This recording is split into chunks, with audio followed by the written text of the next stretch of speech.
अस्सलाम वालेकुम। वालेकुम अस्सलाम। गाड़ी से बाहर निकलो, मुझे तुम्हारी गाड़ी की तलाशी लेनी है। मैं गाड़ी से बाहर आ रहा हूं अफसर।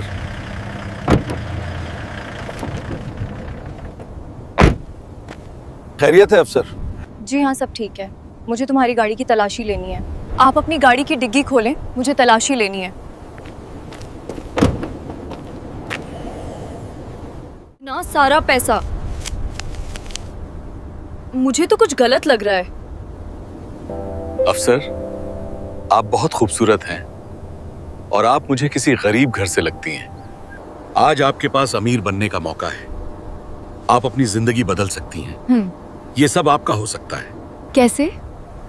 आओ, मेरी गाड़ी के अंदर बैठो।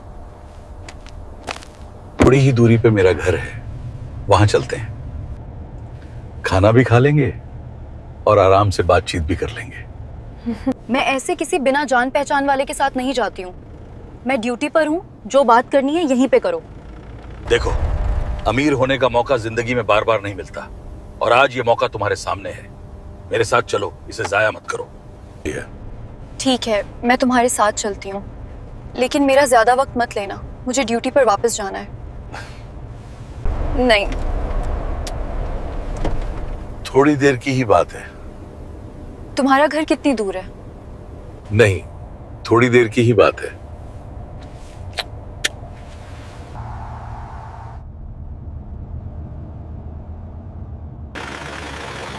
लो, हम पहुंच गए। यही मेरा घर है। चलो अंदर चलते हैं। माशाल्लाह, आपका घर बहुत खूबसूरत है। ये कपड़े बदल लो, फिर आराम से खाना खाएंगे।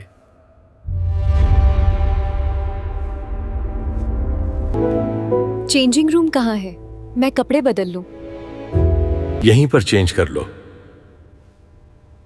क्या आपके सामने चेंज कर लूं? अगर अमीर बनना है तो ये तो करना पड़ेगा। तुम बहुत खूबसूरत हो, अंदर से भी बाहर से भी।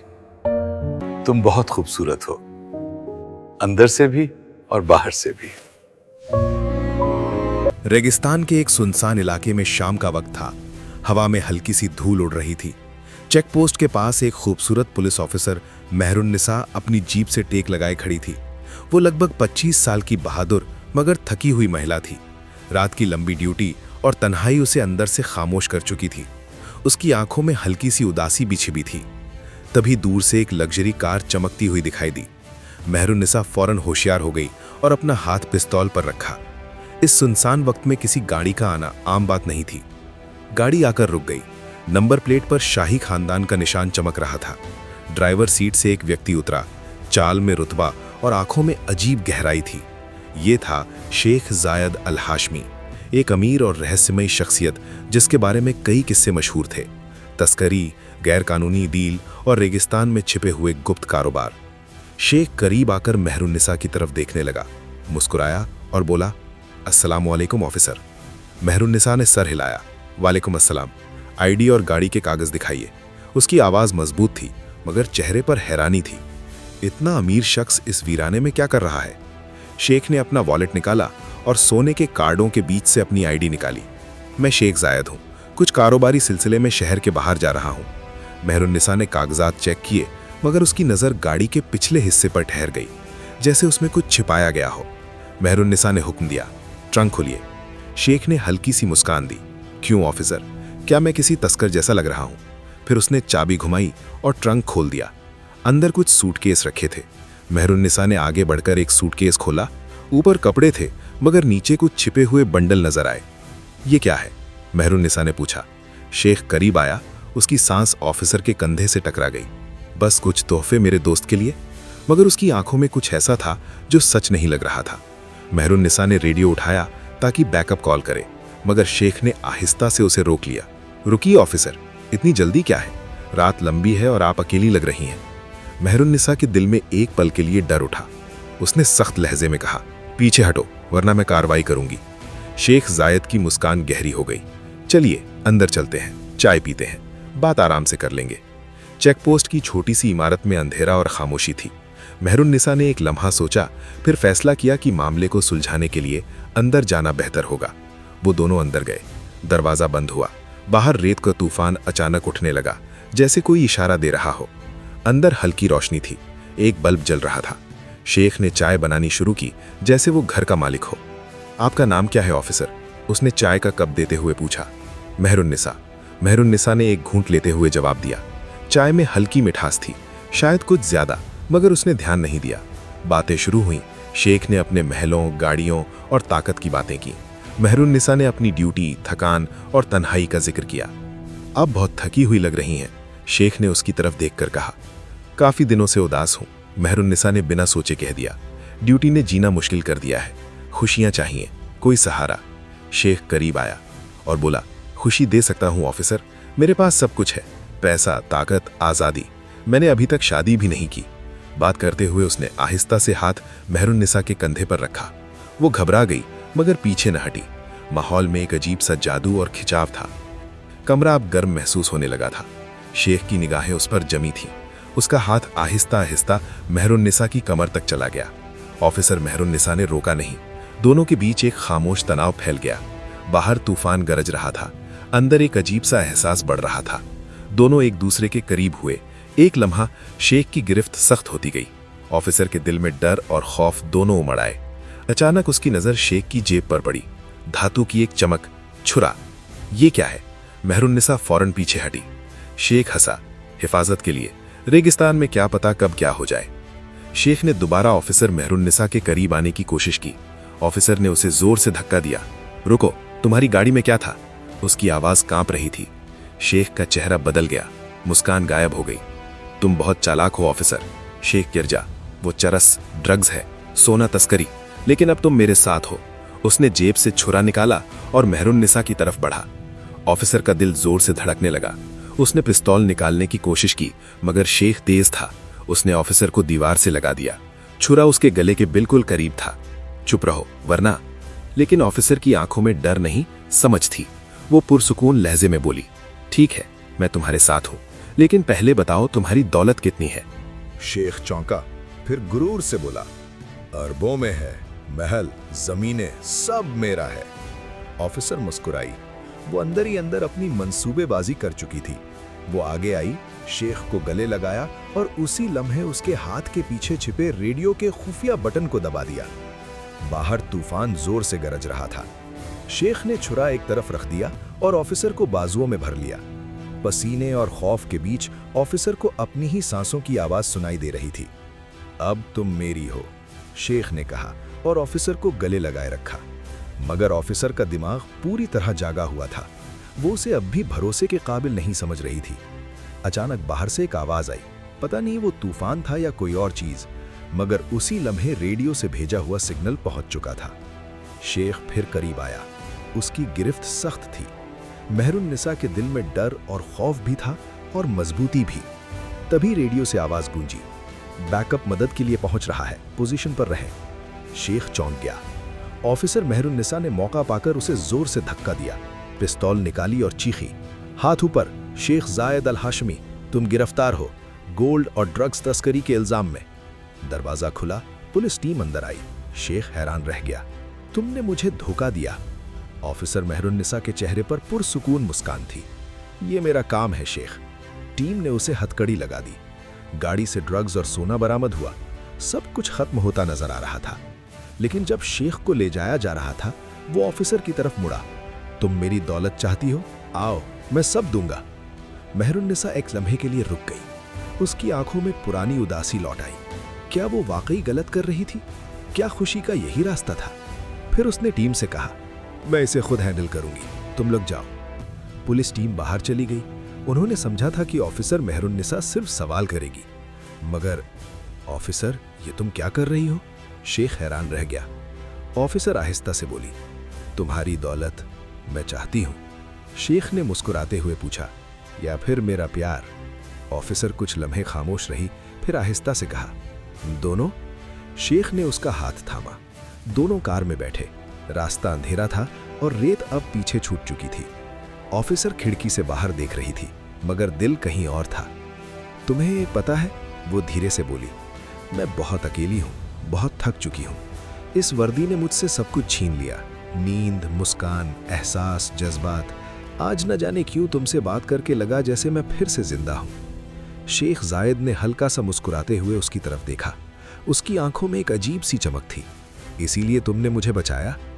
ऑफिसर मेहरुन्निसा ने उसकी तरफ देखा, हल्की सी मुस्कान दी। गाड़ी अब शहर के बाहरी इलाके में वाकई शेख जायद के महल के दरवाजे पर पहुंच चुकी थी। ऊंचे गेट खुले, गार्ड्स ने सलाम किया। अंदर का नजारा शाही था। संगमरमर के फर्श, दीवारों पर सुनहरी नक्श व नक्गारी और हवा में महकते इत्र की खुशबू। मेहरुन्निसा ने चारों तरफ देखा। ये दुनिया उसके लिए बिल्कुल नहीं थी। अब तुम मेरी मेहमान हो, शायद इससे ज्यादा। मेहरुन्निसा ने कोई जवाब न दिया, बस मुस्कुराती रही। मगर उसके दिल की धड़कन तेज थी। डर और एक अनजान एहसास सब एक साथ उभर रहे थे।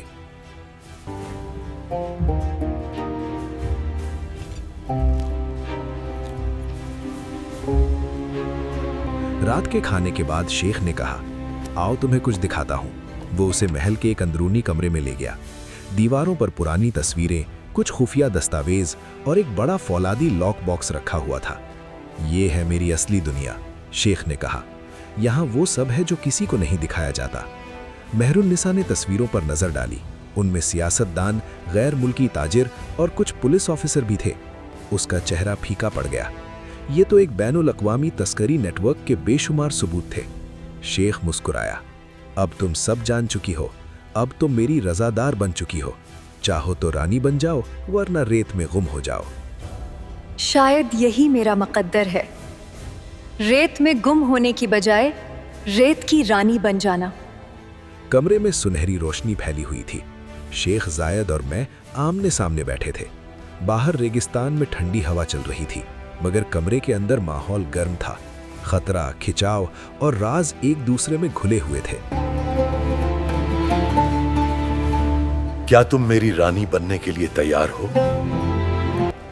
शायद यही मेरा मुक़द्दर है, रेत में गुम होने की बजाय रेत की रानी बन जाना। दोनों के दरमियान कुछ लम्हों के लिए सन्नाटा छा गया, जैसे वक्त रुक गया हो। शेख ने उसके हाथ थाम लिए। तुम नहीं जानती ये दुनिया कितनी खतरनाक है।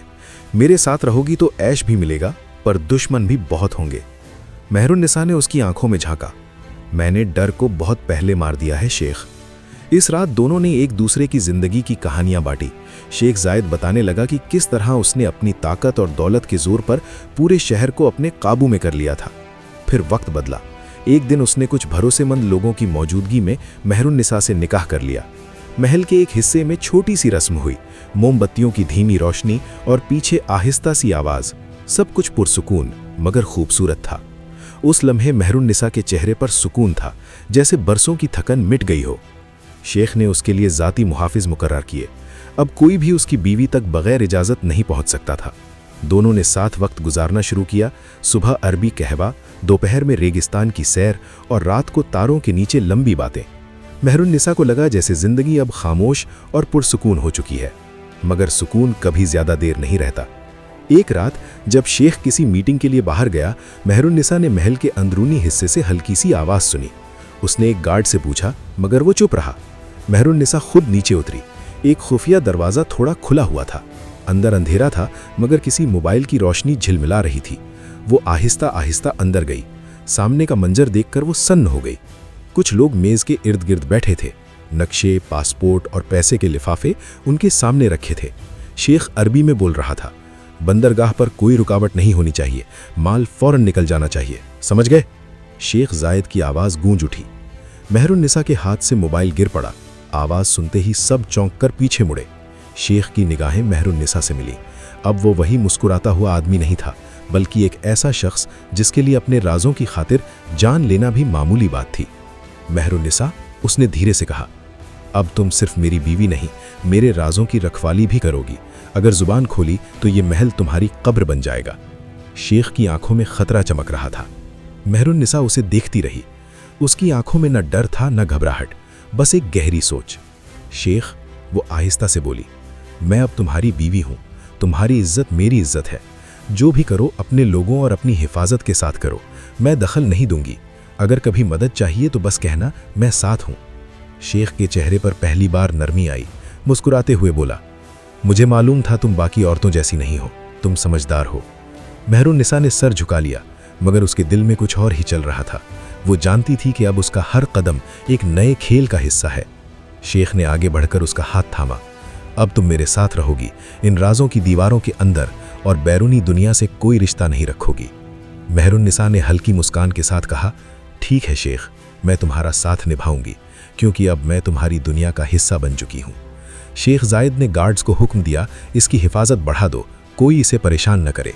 अब वो मेहरुन्निसा पर पूरी तरह भरोसा करने लगा था। उसे यकीन था कि वो मुकम्मल तौर पर उसके काबू में है। मगर मेहरुन्निसा के दिल में एक और आग जल रही थी। अंदर ही अंदर उसने फैसला कर लिया था कि अब वो उसी की दुनिया का हिस्सा बनकर उसी दुनिया को तबाह करेगी। क्या मेहरुन्निसा शेख पर भरोसा कर सकती थी? क्या वो उसके राजों का पर्दाफाश कर देगी? और क्या वो उसको खुद सज़ा देगी या अदालत से सज़ा दिलवाएगी? क्या ये शेख की सबसे बड़ी गलती थी कि सब कुछ उसने मेहरुन्निसा को बता दिया और अपने खिलाफ सबूत दिखा दिए?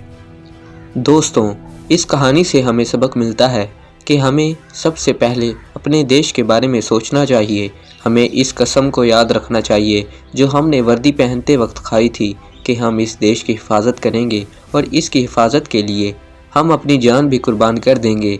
हमें अपने से पहले हमें देश के बारे में सोचना चाहिए, और कोई कितनी भी दौलत, रुपए, पैसे भी हमें दे, हमें अपने देश के खिलाफ नहीं जाना चाहिए, क्योंकि हमारा देश ही हमारे लिए सब कुछ है। इससे बढ़कर कुछ भी नहीं। हमारे किसी भी तरह के लालच में नहीं आना चाहिए। दोस्तों, अगर आपको ये वीडियो अच्छी लगी हो तो हमारे चैनल को सब्सक्राइब करें और हमारी वीडियो को मुकम्मल वॉच करें। लाइक, कमेंट और शेयर करें और बेल आइकन को प्रेस करें ताकि आप आने वाली कोई भी इंटरेस्टिंग वीडियो मिस ना करें।